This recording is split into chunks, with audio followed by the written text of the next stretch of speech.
அனைவருக்கும் வணக்கம். மூதுரையிலிருந்து ஒரு பாடல். அற்ற குலத்தின் ஆழ நீர் பறவை போல உற்றுளி தீர்வார் உறவல்லர் அக்குலத்தில் கொட்டிய ஆம்பலும் நெய்தலும் போலவே ஒட்டி உறவார் உறவு.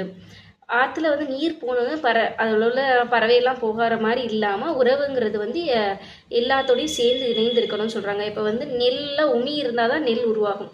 ஸோ அந்த மாதிரி ஒரு உறவு இருக்கணுங்கிறது தான் பாடல் நான் எடுத்திருக்கேன். அதுக்கு ஒரு கதை அப்படின்னு சொல்லலாம். அப்படின்னு சொல்லிட்டு என்ன சொல்லலாம் இருந்துச்சுன்னா, ஒரு அழகிய வனத்தில் ஒரு பெரும் மரம் செழித்து ஓங்கிட்டு இருந்துச்சு. அங்கே ஒரு கிளி ரொம்ப சின்ன வயசுலேருந்தே அங்கே தான் வாழுது. அங்கே பழுக்கிற பழத்தை சாப்பிட்டுட்டு உண்டு வளர்ந்து வருகிறது. ஒரு நாள் என்ன செய்யறான், ஒரு வேடன் அப்படி அந்த அது மானத்தை தெளிக்கும் போது என்னென்னா, மானதை வீழ்த்தணும் தான் கடையை தொடுப்பார்.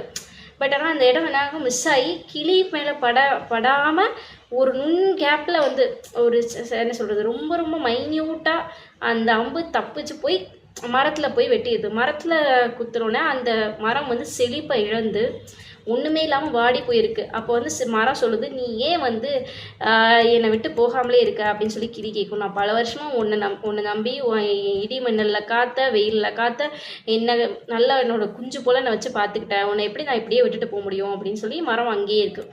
அப்போ இந்திரன் வருவார். உனக்கு என்ன வரம் வேணும் அப்படின்னு சொல்லி கிளியை கேட்கும்போது, எனக்கு எந்த வரமும் வேணாம், எனக்கு இந்த மரம் மறுபடியும் செழிப்பை அடையணும் அப்படின்னு கேட்கும் அந்த கிளி. ஏன்னா அந்தளவுக்கு அந்த உறவை அந்த கிளி மனசில் நினச்சிது. அந்த அன்பை ரொம்ப நேசிச்சனால இந்திரன் கேட்டோன்னே இந்திரனும் அதை கொடுத்துருவாரு. அமிர்தத்தை எடுத்து கொஞ்சம் தெளித்த உடனே மரம் அப்படியே புத்துயிர் பெற்றும். ஸோ எப்போவுமே ஒரு உறவுக்கு பேஸ் அன்பு தான். அன்பு மட்டுமே தர்மமாகும். அதை என்னோட இளம் பருவத்தில் நீ என்னை காத்தனால நான் அப்படி கைவிடக்கூடாது அப்படின்னு இந்திரன்கிட்டையும் அந்த கிளி தெளிவாக பதில் சொல்லும். ஸோ அதனால் என்னென்னா, அன்பும் தயவும் தர்மத்தின் தலையாய கடமை. ஸோ அன்பையும் தயவும் எப்போவுமே கடைப்பிடிங்க அப்படிங்கிறது தான் இந்த கதையோட மாரல்.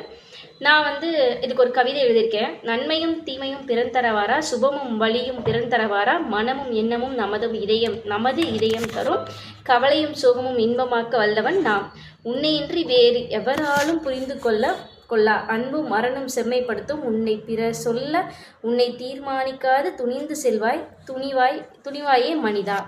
ஸோ நீங்கள் நன்மையும் தீமையும் மற்றவங்க யாரும் தர வேணாம். உங்களோட வழி பாதை எல்லாமே உங்களோட மனமும் எண்ணத்தையும் மேற்கொண்டே இருக்குது.